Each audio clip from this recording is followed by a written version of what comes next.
mellor que empezar a falar de masonería que con música. Temos o maestro Alfonso Medela que nos vai a deleitar, xa veredes vos, que nos vai encantar. Como sabedes, os millores compositores do mundo eran masóns, co cual seguro que vai ser de agrado de todos vos. Temos a Alfonso Medela. Canteira.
entrevista. Especialmente me ha encantado la segunda obra, ha tenido un tinte caribeño para mí. Y bueno, para mí, para la asociación, es un honor estar aquí hoy, un sitio tan emblemático de la ciudad de Orense. Vamos a presentar pues, una obra de una persona que conozco desde el 2016, primero compañero de trabajo, luego amigo y muy cercano a su familia, que me ha dado la oportunidad y me ha abierto los brazos desde el primer momento que estoy en esta ciudad, y que es el autor del libro, David Alonso. Y por otro lado, pues quien presenta su libro, también una persona muy cercana a mí y a su familia, y a mi familia también, el profesor de la Escuela Superior de Arte Dramática de Galicia, el profesor Damián Villalain, y que os doy la bienvenida para que subáis al estrado y nos contéis toda la historia. Muchas gracias y gracias a todos los que habéis asistido hoy.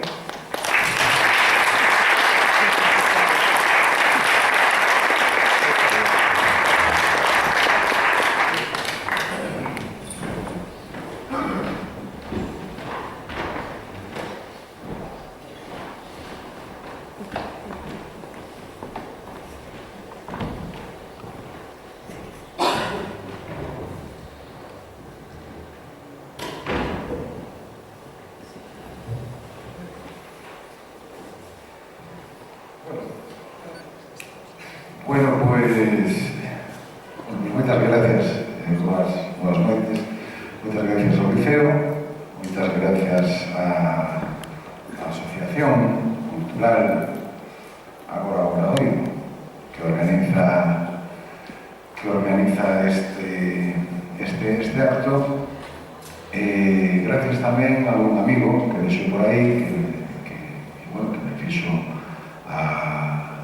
o honor de estar aquí hoxe presente, como Luis Paradelo, compañeiro de tertulias en Vigo, tamén a Armando González, o directivo do Liceo, e a súa irmá Ana González, patrona de patronas,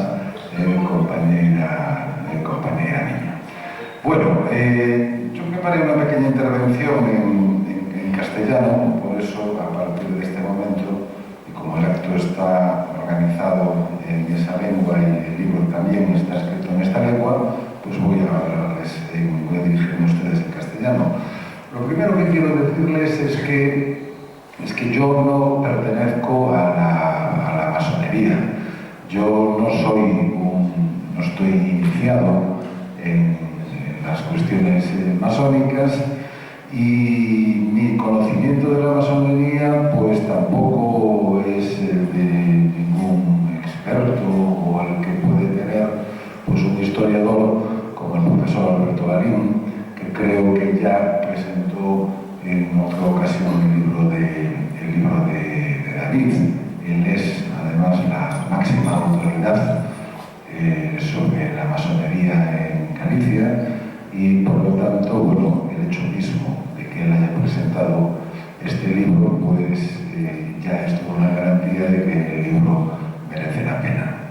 En mi caso, pues reitero que no pertenezco a esta sociedad, pero bueno, sí recuerdo el primer contacto que tuve con ella. El primer contacto que tuve con ella se produjo cuando yo era alumno del colegio de Santiago, Apóstol Santiago de Vigo, el colegio de los jesuitas de Vigo, aún de actualidad, recientemente por algún programa televisivo.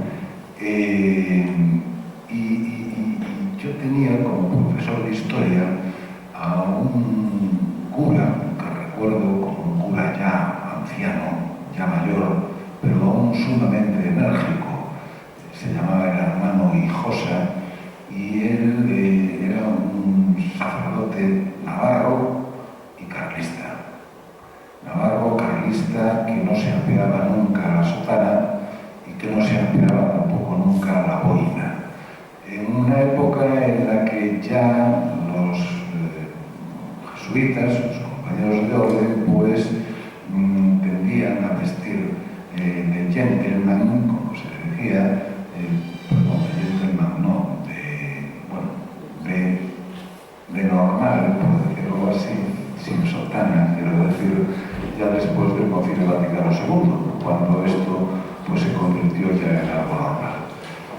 Para el Romanijosa no, el Romanijosa nunca se quitaba la sotana, nunca se quitaba la boina, ni siquiera dando clases, y es seguramente el franquista más exaltado y más intensito, como se dice ahora, que yo conocí en mi vida. Él, por supuesto, cuando llegaba, digamos, la época de la República, era todo cuando más se exaltaba. Y su excitación era enorme cuando hablaba pues, de los comunistas, de los separatistas, de los anarquistas, de los socialistas, de los republicanos, y el culmen de la excitación, vamos, hasta el punto de que podía parecer que en cualquier momento se nos iba, pero de un infarto, era cuando llegaba a los masones. Y lo peor para él, lo recuerdo siempre, era cuando le atribuía a alguien que era masón grado 33. Para él esto era ya el culmen de la perversidad. Entonces, bueno, tampoco nos explicaba en absoluto qué era la masonería o qué no era, pero claro, tanto énfasis ponían en los masones, que era inevitable que de alguna manera pues uno adquiriese cierto interés por aquellos señores tan malos, ¿no? La maldad también cuando eres joven, a ver, te trae la bondad, pero también te trae la maldad un poquito, ¿no? Sobre todo si es esa maldad así como un poco secreta y un poco indie, un poco alternativa, como podía parecer la masonería en la versión del hermano Josa. Bueno, el asunto es que yo tuve cierto interés en la masonería. Es cierto que después me pudo más el interés por el comunismo, pero en aquel momento también, no, la masonería, fui viendo cosas, pero me decepcionó un poco, porque así como sobre el comunismo o sobre el franquismo, estoy hablando ya de los años de la democracia, ¿no? Había publicaciones buenas, había buena historiografía, digamos, sobre estos temas, comunismo, anarquismo, franquismo, etcétera, empezaba a verlos. Pues sobre la masonería era muy difícil encontrar cosas de interés.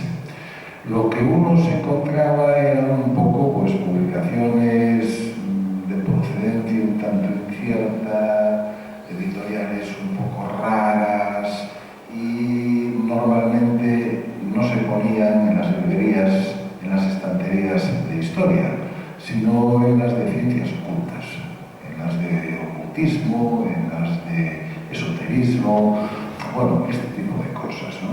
Y normalmente, pues en efecto, no eran libros que ofreciesen en principio garantías del rigor o la calidad. Bueno, pues que uno ya en aquellos momentos pues empezaba a pedirle a los libros, ¿no? Yo creo que, claro, la masonería en cierta medida en ese sentido fue víctima de sí misma. Lo digo porque, desde este punto de vista estrictamente, desde luego la masonería fue víctima no de sí misma, sino de otros enemigos muchísimo más importantes, ¿no? Pero es cierto que la masonería cuando nace, lo hace, digamos, queriendo enlazar con ciertas tradiciones, esas que creo que los propios masones llaman de la masonería constructiva, quieren enlazar con esas tradiciones antiguas, tradiciones, digamos, prestigiadas por el aura, por la pátina del tiempo, por el aura de la historia, de los siglos, y además cuando nace, la masonería nace en el siglo XVIII, es un producto en ese sentido de la ilustración, pues lo hace en un momento en que la antigüedad tiene un prestigio absoluto, en la que, digamos, todo aquello que se revista de algún modo pues con las plumas de la antigüedad tiene pues de inmediato un reconocimiento, ¿no? Esto lo van a hacer, esto es un fenómeno muy habitual. Esto lo hicieron ya los romanos, que de alguna manera pues quisieron darle a sus orígenes una pátina divina y metieron por el medio a Eneas, que era hijo de Anquises y de Afrodita, ni más ni menos, de una diosa, para darle, digamos, bueno, pues una estirpe prestigiosa a su sociedad. Pero también ya en el siglo XIX, cuando se empiezan a conformar los grandes estados nacionales europeos y cuando esos estados nacionales europeos se dotan de instituciones, de edificios, etc., también recurren a genealogías prestigiosas, ¿no? Si ustedes se fijan, pues prácticamente todos los edificios representativos, los más representativos de las democracias, que son los edificios de los congresos de los diputados, las asambleas nacionales, etc., en casi toda Europa están hechas en estilo neoclásico, un estilo que vincula al país allí representado con la antigüedad griega y latina. Las dos únicas excepciones en Europa son probablemente Inglaterra, que siempre tiene que dar la nota, y que lo hace en estilo gótico. Lo hace en Inglaterra y en Hungría, en estilo gótico, sus parlamentos, y bueno, tampoco es mala estirpe, la estirpe de la Inglaterra medieval. Bueno, de modo que lo que quiero decir con esto es que en el caso de la masonería quizás acabó por haber una especie de confusión entre lo importante y lo accesorio. Yo creo que lo importante de la masonería son sus contenidos, son sus postulados, son su vinculación con el mundo ilustrado y con los valores que ese mundo representa, y digamos que lo accesorio, aunque no lo sea totalmente, pero es accesorio, pues es toda la cuestión relacionada con símbolos, ritos, etcétera, que de alguna manera, pues el propio hecho de que sea una sociedad secreta, o que fuese una sociedad secreta, hoy no es secreta, es discreta, al decir los propios masones, pero el hecho de que naciese como una sociedad secreta, pues bueno, seguramente también pretendía una vinculación con los viejos misterios de Eleusis, por ejemplo, en Grecia, o otros que se celebraban en el antiguo Egipto, o cosas de este tipo, ¿no? Y claro, bueno, pues las sociedades secretas son sociedades de iniciados y para iniciados, ¿no? Esto en un momento en el que se produce en la Europa de los siglos XVIII y XIX la lucha brutal, que hoy nos parece como algo del pasado, porque quizás estemos en otras luchas, aunque si lo viésemos un poco a fondo igual no era tan distinto, pero estamos en plena lucha entre absolutismo y liberalismo, entre el antiguo régimen y lo que va a ser, digamos, el mundo liberal que nace a partir de la Revolución Francesa. Pues en ese momento, pues bueno, ser una sociedad secreta tampoco era una cuestión exclusivamente, digamos, pues caprichosa o estética. A veces era pues pura y duramente una necesidad. Bueno, yo creo que la masonería, como les decía, lo que yo la entiendo sobre todo como un producto de la Ilustración, como un producto del siglo de las luces, y creo además que expresa muy bien lo que son los valores y los ideales de la Ilustración. La masonería es universalista, la masonería no cree en fronteras, no cree, digamos, o al menos no enfatiza lo que son las fronteras y las diferencias nacionales, lingüísticas o culturales, ni siquiera las diferencias religiosas, porque cree que lo que une a la humanidad, lo que une a los hombres seres humanos, mejor dicho, sea cual sea su origen, su procedencia, su raza, etc., es más importante que aquello que los diferencia. Esto quizás le suene, esto de la no discriminación por orígenes, raza, religión, lengua, sexo, etc. Bueno, estas son cosas que hoy forman parte de las constituciones democráticas de todas las democracias liberales occidentales. Y esto, yo creo que sí, que se puede decir que son, en ese sentido, postulados constitucionales de todos estos países impregnados por el pensamiento masónico, por la acción de la masonería.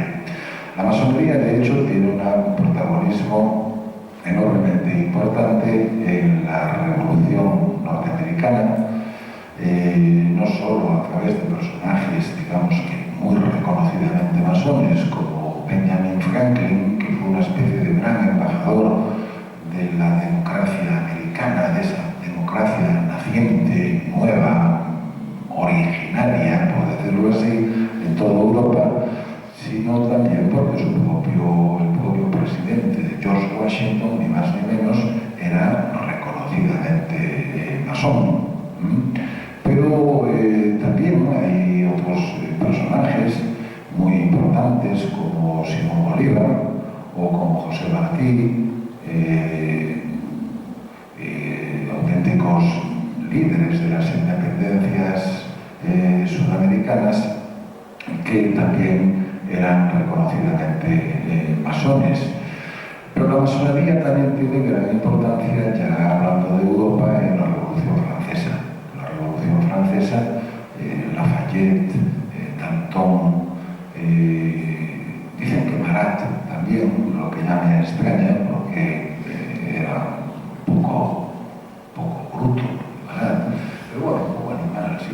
Pero Saint-Just, por ejemplo, que era también un joven jacobino muy radical, digamos, el número 2 de Robespierre, pues sí era también masón. Y quizás pues esa influencia es lo que hizo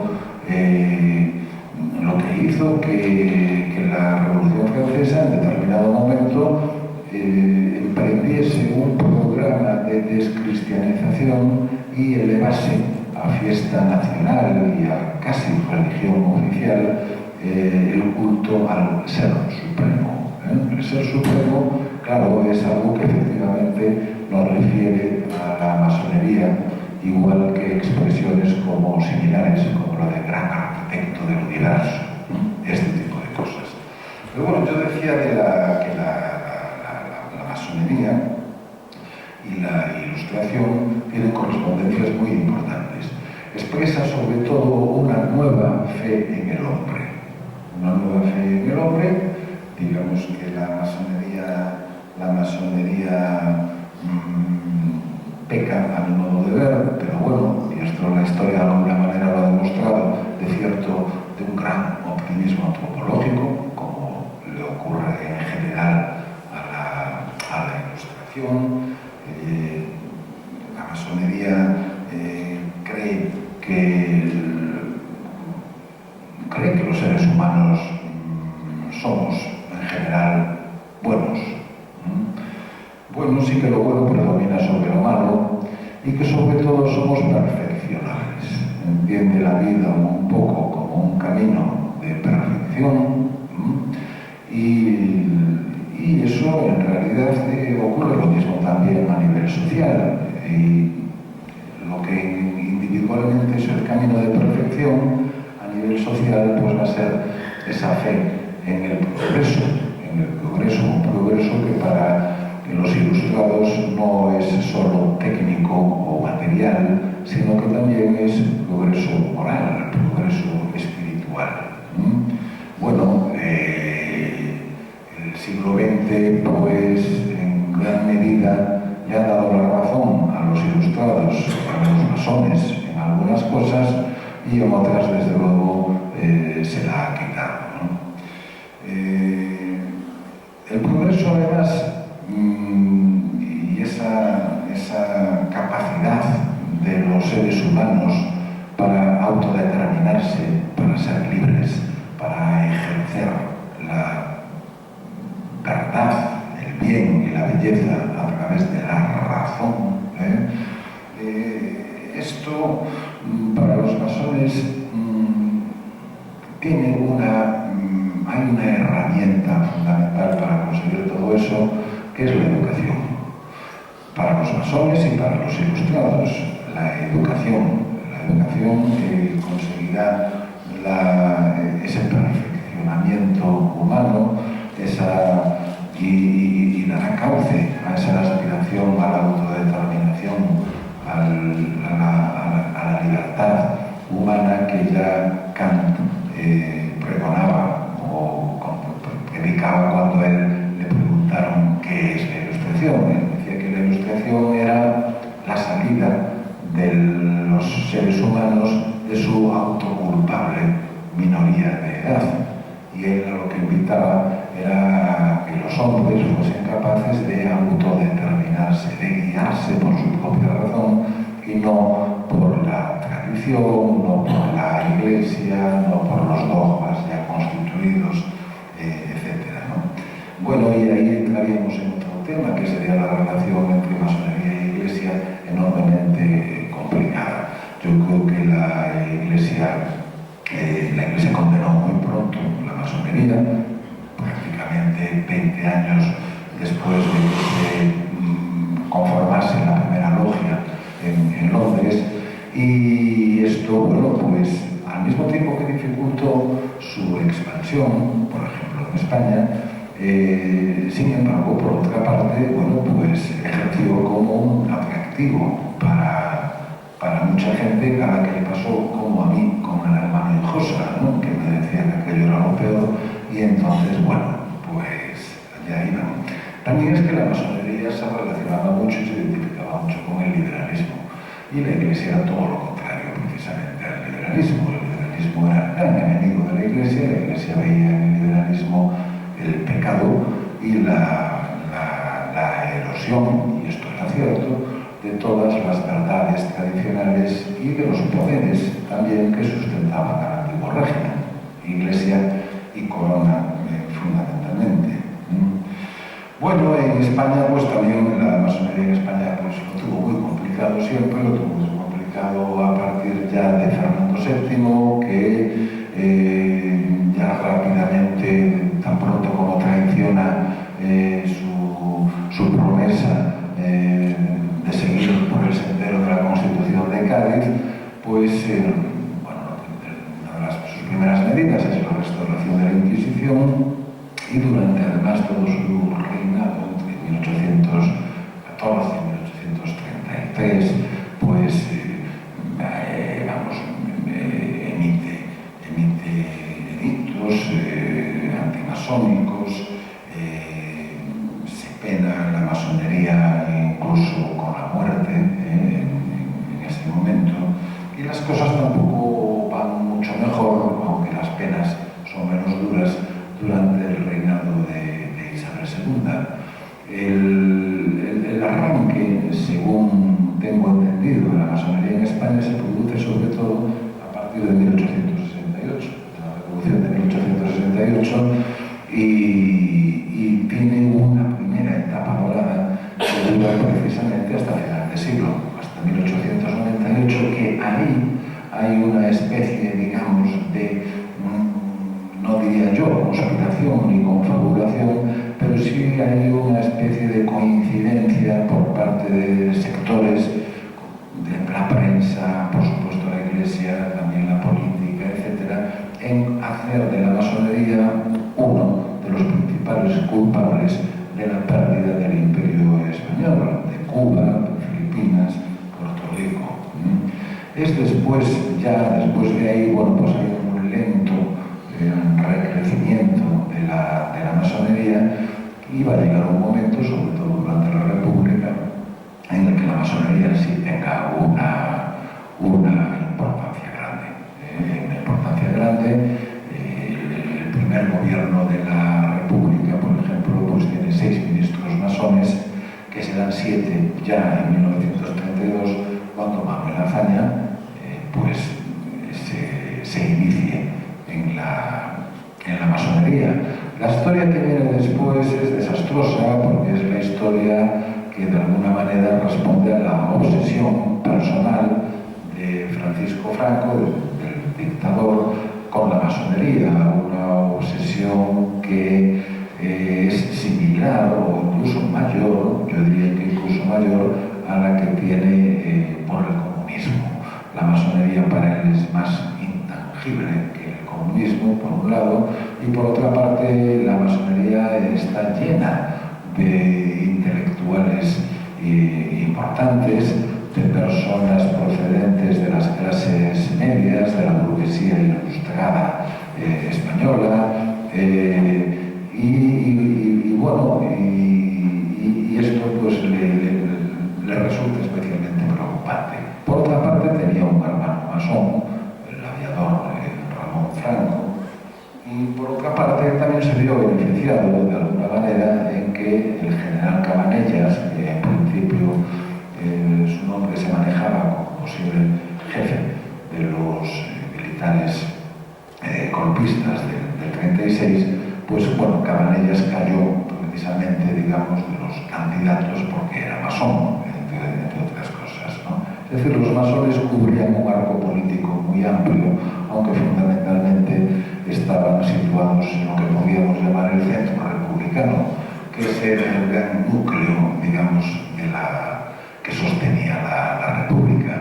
El arco que va desde los republicanos federales de Lerroux hasta los, podríamos decir, el ala más moderada del Partido Socialista. Y en el medio, pues esos grandes, que no eran partidos de masas, pero sí eran partidos influyentes e importantes, los partidos de Diego Martínez Barrio y sobre todo la izquierda republicana de Manuel Azaña.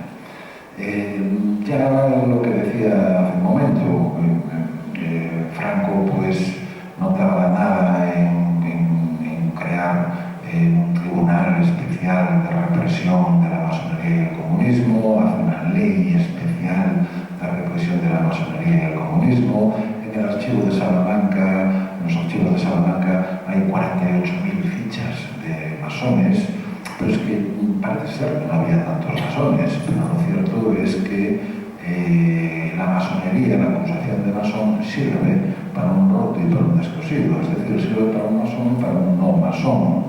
Puede servir para un simple republicano que simplemente pues quisiera inhabilitar o incluso encarcelar, ¿no?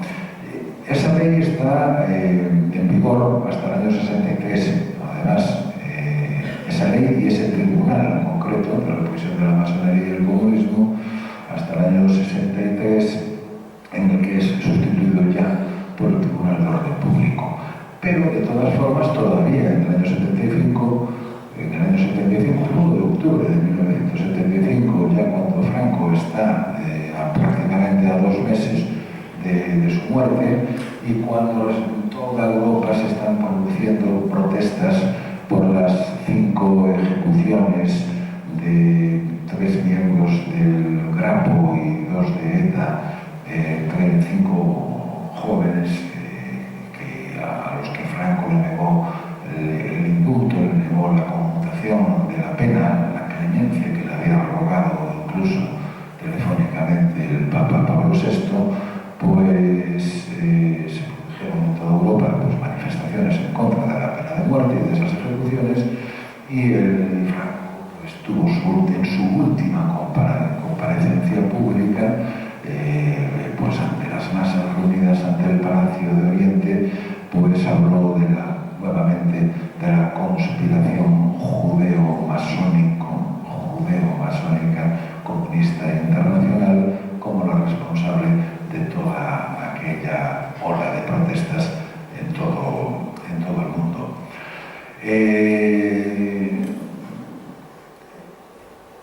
David habla en su libro, sobre todo, de la historia de la masonería en Galicia tras la dictadura. Yo creo que en ese sentido es un libro muy interesante, porque de eso realmente se sabe poco y sobre todo hay poco escrito. Porque una de las cosas que por lo menos hacían antes los masones, yo no sé si lo harán ahora o no, pero esto ya se quejaba el gran maestre del Gran Oriente español en 1889, de que los masones no hacían actas de sus reuniones, de que no había apenas documentos para que se pudiese hacer una buena historia de la masonería en España. Yo no sé si ahora las hacéis o no, pero en cualquier caso, este libro lo que supone es un esfuerzo de documentación muy grande y enormemente meritorio, y el libro, que no es un libro además muy extenso, pero sí es muy exhaustivo, en el sentido de que recoge prácticamente todas las noticias, por grandes o pequeñas que sean, que se van conociendo, que aparecen a veces en los medios, a veces no, sobre la masonería en Galicia, sobre su un tanto abrupta, un tanto sinuosa andadura durante la época democrática. Hay cosas que señala también en este libro David Alonso, como por ejemplo la creación, creo que en el año 96, del Instituto de Estudios Históricos sobre la masonería, creo que se llama, ¿no? Estudios Masónicos de Galicia, que, bueno, que alguna publicación yo sí le conozco y que las hace ya con regularidad y que ya lleva casi 30 años haciéndolas. Y bueno, instituciones de ese tipo, creadas desde la propia masonería, son enormemente importantes para que se vaya conociendo con rigor, para que se vaya conociendo ya fuera, digamos, de todas esas extrañas mitificaciones y de esos extraños libros, pues, que han llevado a la masonería, como decía al principio, a la estantería del espiritismo o de las ciencias ocultas, del esoterismo, que tantas veces vende barato mercancías, digamos, que debían de tener otro tratamiento, y en ese sentido, pues, creo que es importante la creación de ese instituto en Galicia. Creo que es importante también el hecho de que en Galicia ahora mismo no haya solo una masonería regular, una masonería, digamos, más tradicional, menos abierta y exclusivamente masculina, sino el hecho de que haya una masonería, digamos, más liberal, más abierta, y con mujeres que también, pues, se inician. Creo que hay incluso alguna logia exclusivamente femenina, pero creo que lo más habitual, me parece, en esto de la masonería liberal, es que las logias sean mixtas. Incluso hay alguna obediencia que ya desde su propio enunciado se define como mixta, ¿no? Bueno, pues voy a pensar si iniciarme o no. Nada más, muchas gracias y te cedo la palabra.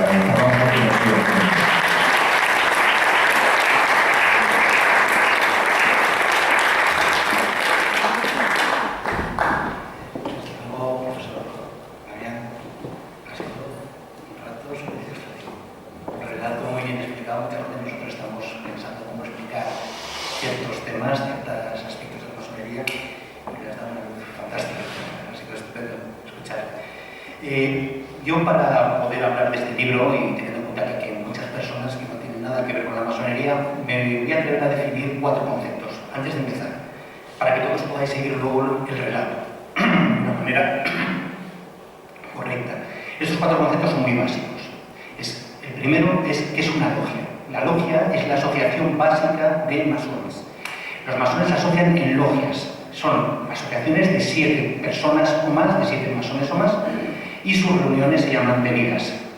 En estas tenidas es donde los masones, pues, hacen su instrucción iniciación, su debate masónico, presentan sus trabajos, hacen sus ritos de iniciación, de subida de grado. ¿Esto qué significa? ¿Que los masones para hacer masonería necesitan ser 7? No. Hay una estructura más pequeña que se llama triángulo, en la que 3 masones o más ya pueden reunirse a trabajar. ¿Cuál es la diferencia principal entre el triángulo y la logia?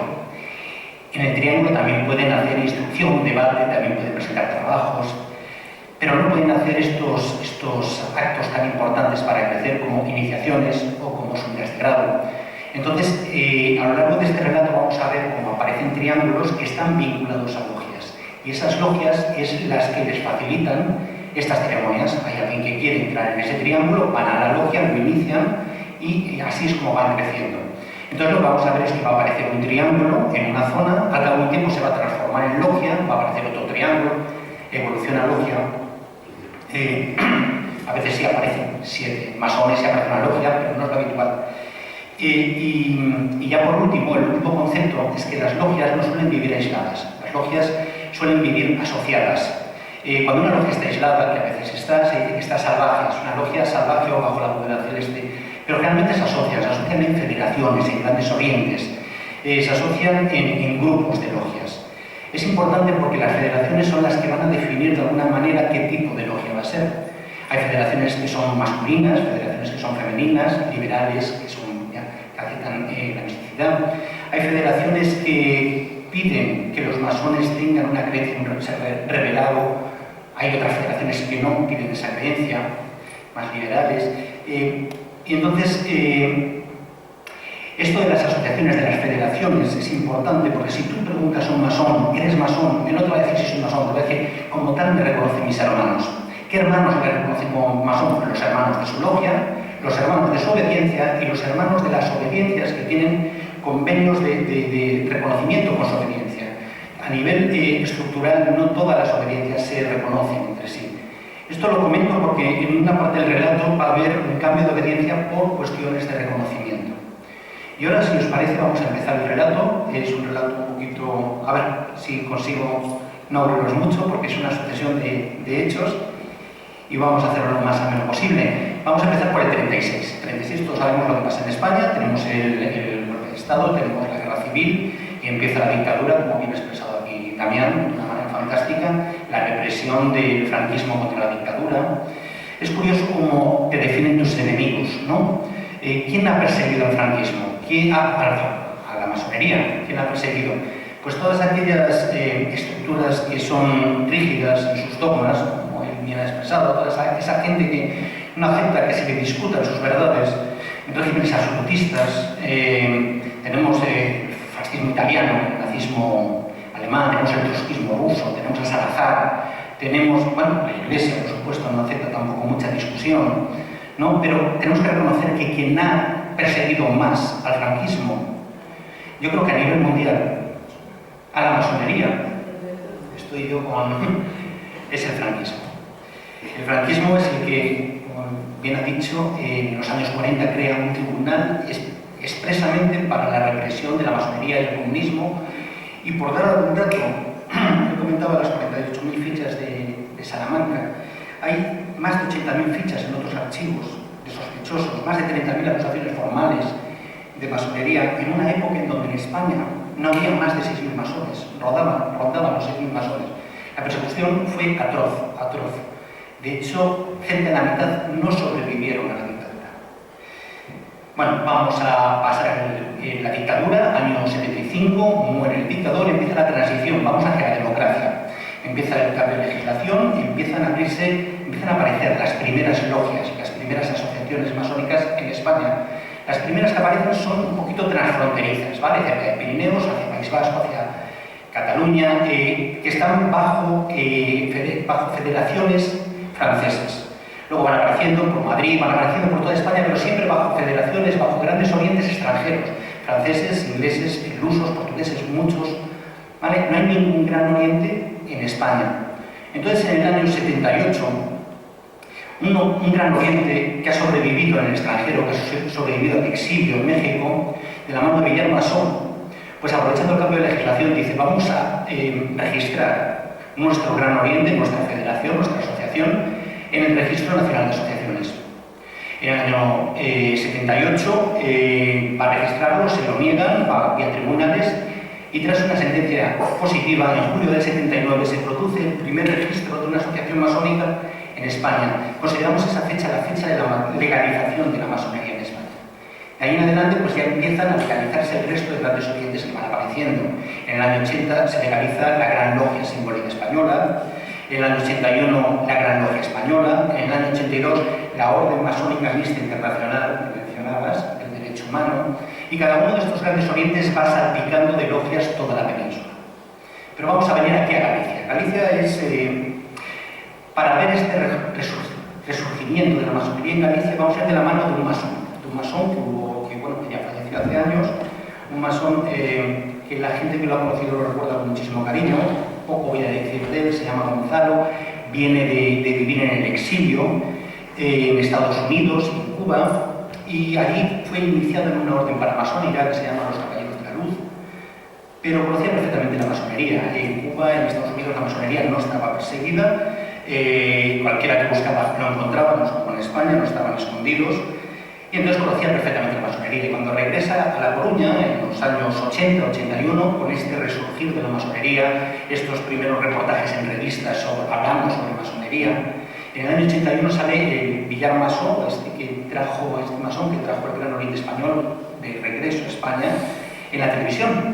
Y en ese reportaje al final sale una dirección, por si alguien quiere alguna información o interesarse en la masonería, que escriba.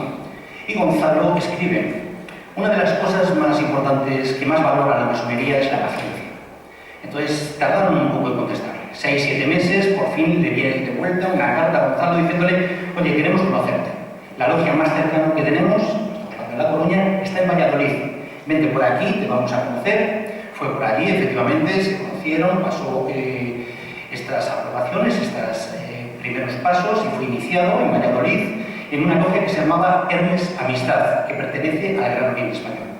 Entonces Gonzalo empezó a trabajar en esa logia. Año 82 empieza a trabajar, año 83 lo elevan a compañero y a finales del 83 esta logia abate columnas. Abatir columnas es, como decimos, cuando una logia deja de funcionar. Entonces estamos en el año 83, sigue sin haber masonería en Galicia y el pobre Gonzalo pues se queda sin poder trabajar en masonería.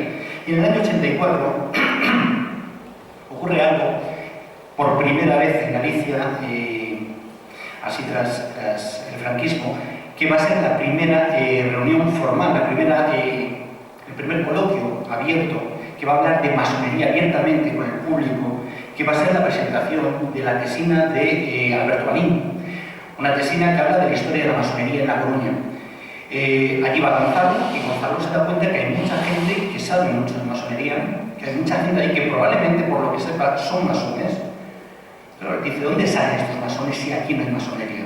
Pues al igual que él, son exiliados retornados. Es gente que trabajó masonería en México, en Estados Unidos, en Inglaterra y que ahora está en sueños. Entonces él se dedica a contactar con esta gente, va buscándolos y cuando consigue juntar a 3, les plantea: vamos a hacer un triángulo, vamos a empezar a reunirnos, a hacer nuestros debates aquí. Y empiezan a reunirse en un domicilio de Coruña, pero bueno, la cosa no progresa. Año 85 seguimos sin tener nada de masonería. Al final esto no progresa, seguimos sin tener nada de masonería estable en Galicia. Empiezan a trabajar los de la logia Hermes Amistad de Valladolid en Madrid, en una logia que se llama Hermes Tolerancia, que invitan a Gonzalo y Gonzalo empieza a trabajar en Madrid. Esto de ir a trabajar, a ir a tenidas, a reuniones, a 600 kilómetros, 700 kilómetros de tu domicilio era muy habitual en aquella época. Había muy poquitas logias y era muy habitual esto de coger un autobús, irse a otra ciudad, estar allí esa tarde en trabajos, pasar allí la noche y regresar al día siguiente. Realmente requería un esfuerzo importante. Entonces estamos ya en el año 85, que se va a Gonzalo para allí, en el año 86 lo suben a maestro, y a finales del 86 uno de los hermanos de Valladolid le dice: oye, mira, voy a ser destinado a Lugo, tú tenías un grupo de gente ya localizado en La Coruña, ¿por qué no intentamos organizarnos y abrimos ese triángulo que habías proyectado? Y entonces aquí tenemos la fundación del primer triángulo, que es el adelante, el 27 de abril del 87, en el Café Otero de La Coruña.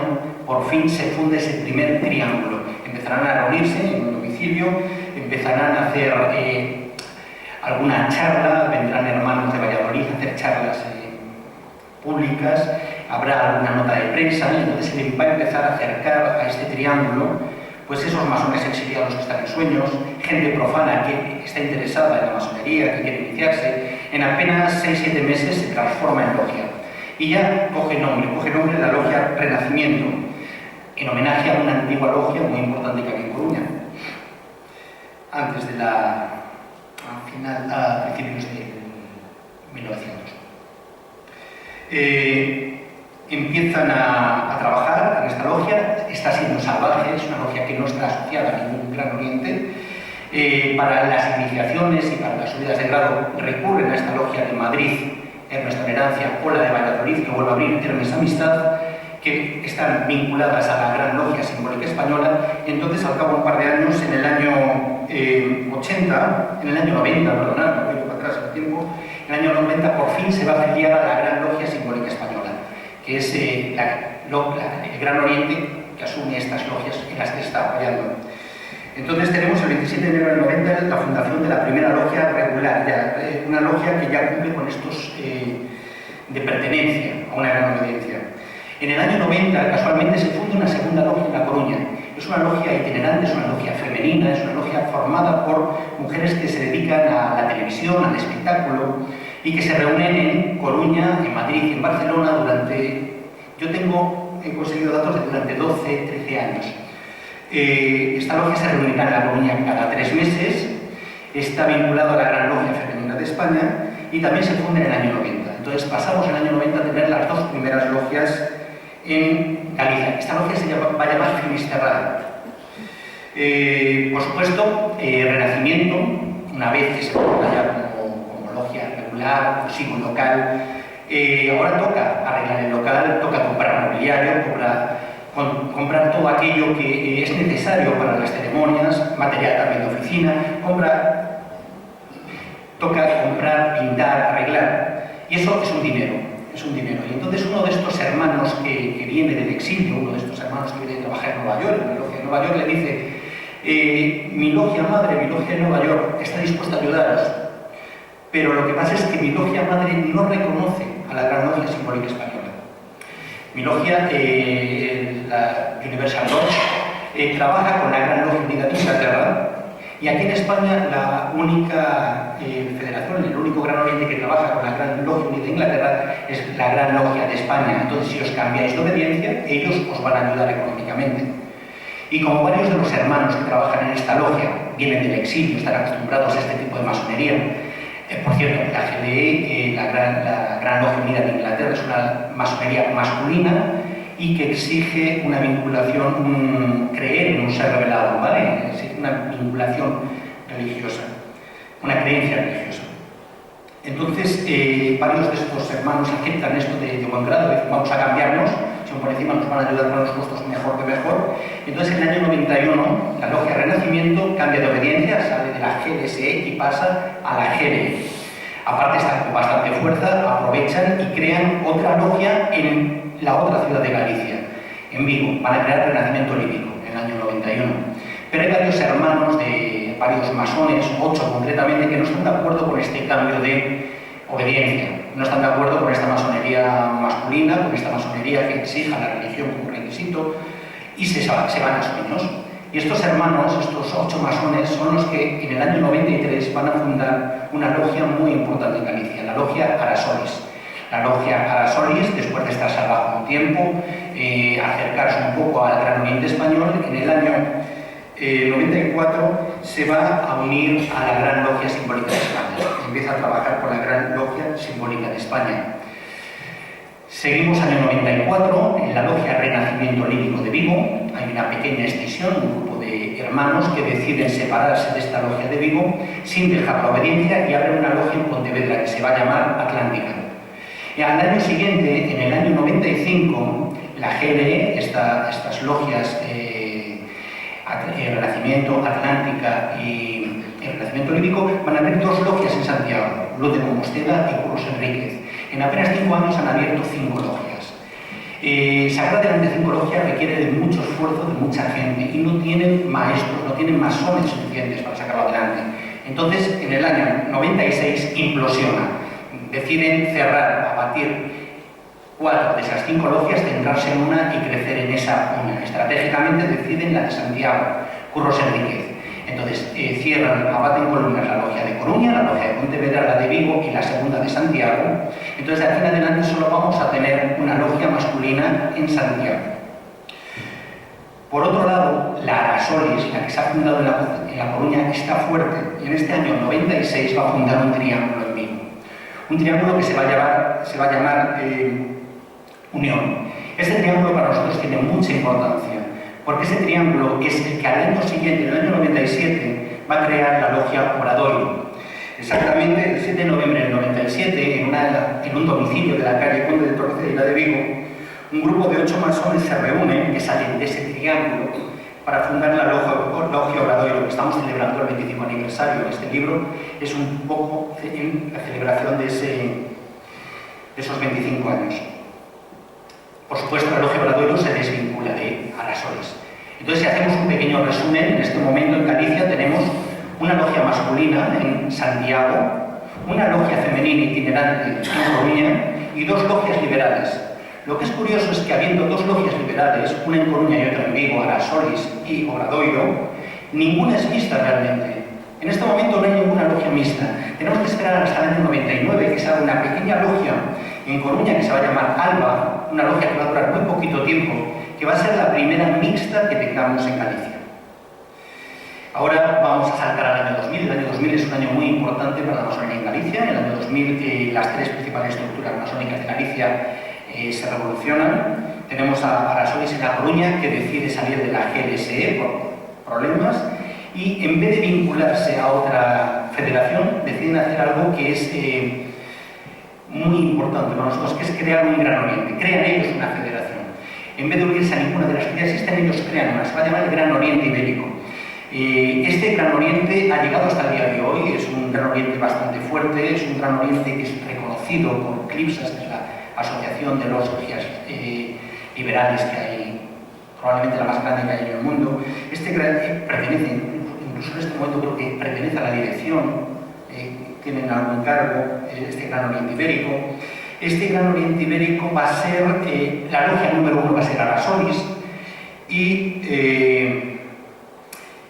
a día de hoy ha estado en más de 5 países, ha estado abriendo hasta 25 logias en España, Portugal, Francia, en México y en Perú, en Chile, en Perú. La segunda revolución que hay en el año 2000 va a ser Obradoiro, nuestra logia, va a dejar de ser salvaje y se va a unir a la gran logia simbólica, a la Orden Masónica Mixta Internacional del Derecho Humano. Obradoiro se va a unir al Derecho Humano y, como también está bastante fuerte, va a abrir un triángulo en Santiago, un triángulo que se va a llamar Unión, un triángulo que va a tener bastante vida, va a trabajar muchísimo durante 3 años y de hecho casi se transforma en logia. Luego, por motivos de que los principales hermanos que estaban en esta logia son destinados laboralmente a otros sitios, en el último momento abate columnas y no sale adelante. Y en septiembre del 2000, la logia Curros Enríquez de Santiago, las logias masculinas empiezan de nuevo a expandirse. Va a abrir Renacimiento en Coruña, al año siguiente va a abrir la logia de Vigo, que ya no va a ser Renacimiento Olímpico, va a tener el nombre de la de Pontevedra, va a ser Atlántica, y luego va a abrir en Santiago de Compostela la Santiago. Empieza a resurgir, empieza a haber varias logias ya funcionando por Galicia. En el año 2004, a modo de anécdota, la logia Obradoiro va a abrir un triángulo en Oviedo.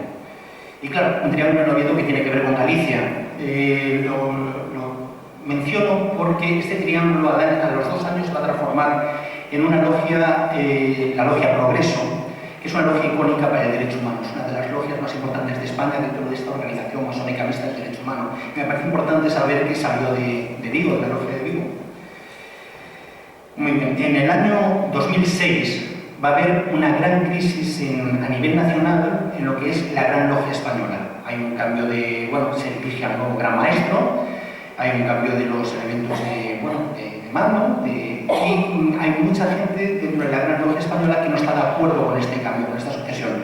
Entonces deciden crear también un Gran Oriente a nivel nacional con toda esta gente que quiere salir de la GLE. A abandonan la GLE y crean la Gran Logia Ibérica Unida. Esta Gran Logia Ibérica Unida se organiza en grandes logias provinciales y la de Galicia la va a encabezar una logia nueva que se va a llamar la Logia Galicia 1, que se reunirá en La Coruña y va a recoger a todos estos masones que salen de la GLE, de la Logia Renacimiento, de la Logia Curros Enríquez, Sant Lleis y Atlántica, y que no están de acuerdo con este cambio de liderazgo de su Gran Oriente.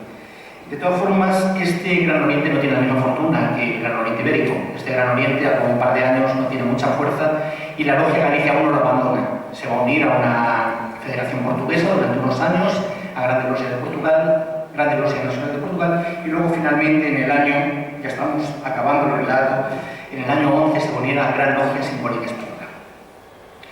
Hemos visto que esta ha sido una sucesión de crisis, divisiones, y ahora le toca la crisis pues, a la logia nuestra, a Obradoiro. En el año 13, habiendo 7 maestros en la logia, hay 6 que deciden, por problemas con la obediencia, solicitar el quite, irse a sueños, dejar de trabajar. La logia queda temblando, la logia queda con apenas un maestro, 3 compañeros, algunos aprendices, y lo que pasa es que, claro, esta gente quiere seguir trabajando.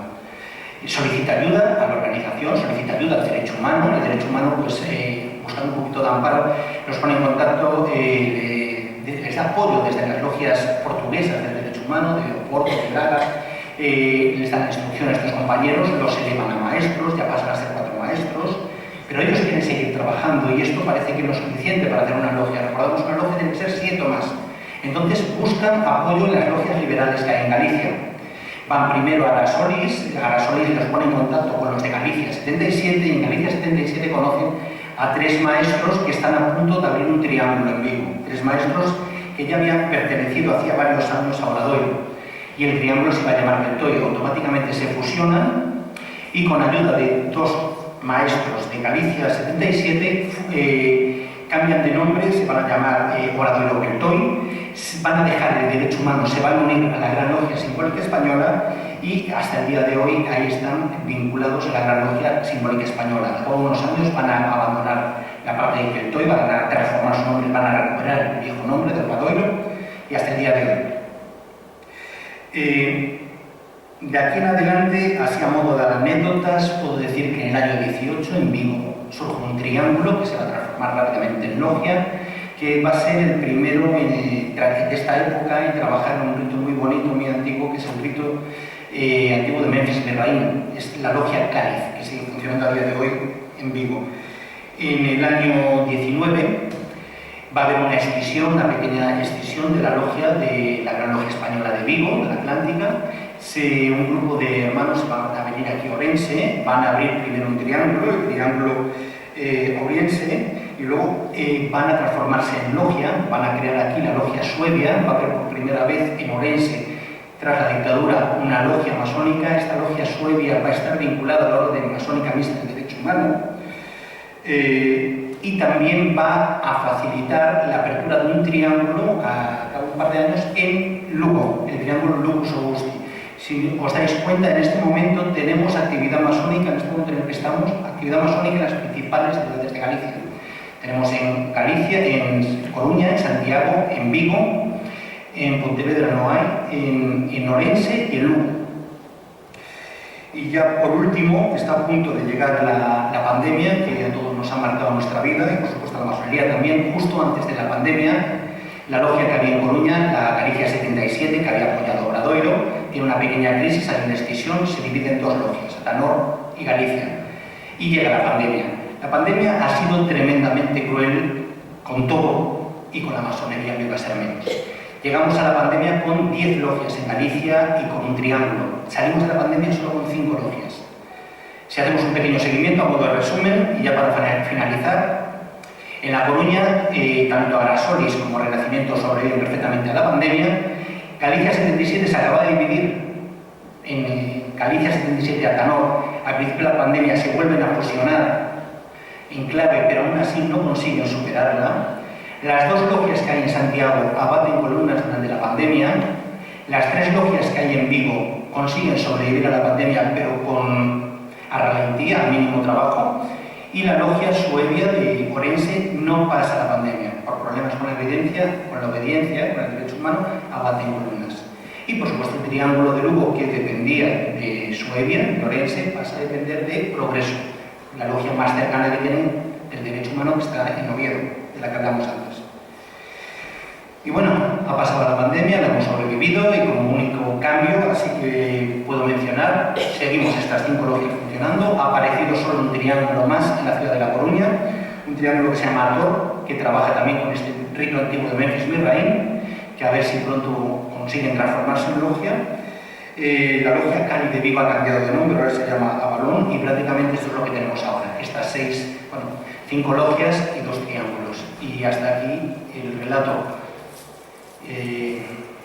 Nada más, quedo a disposición.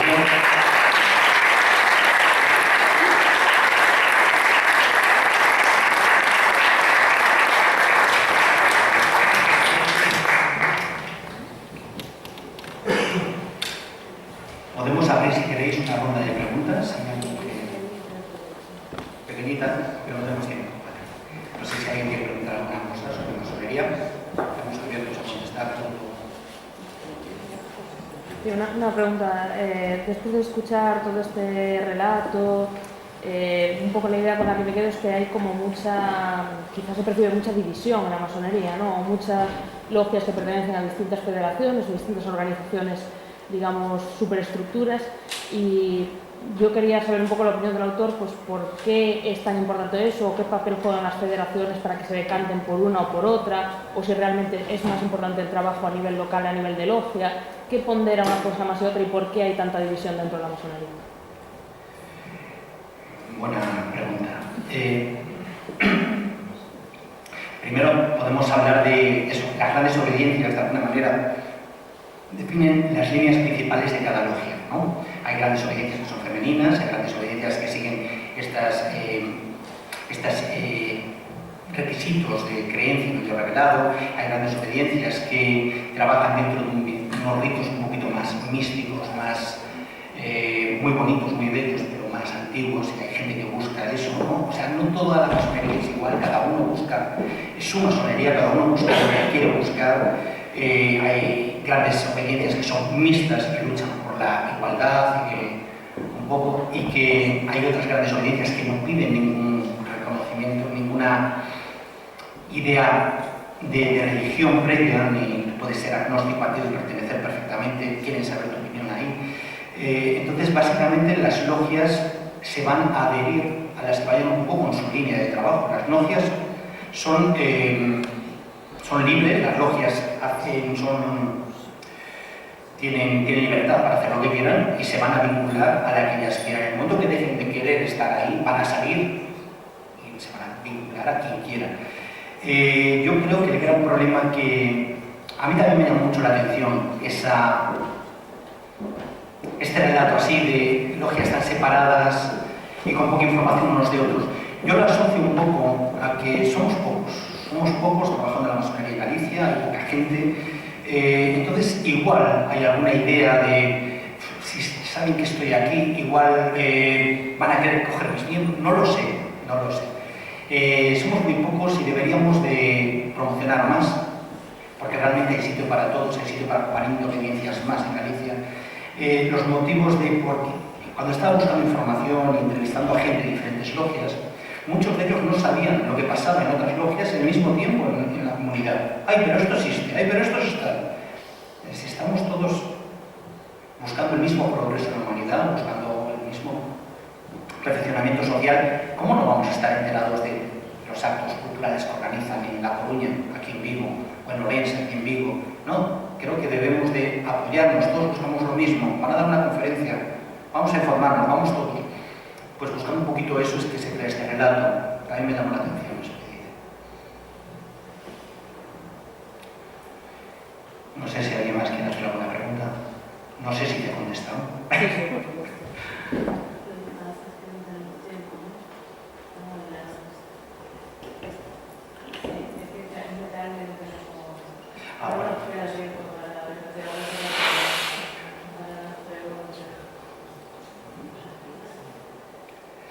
Bueno, opinando muchas gracias. Gracias, Sonia. Ha sido un lujo escucharte. Espero escucharte mismo.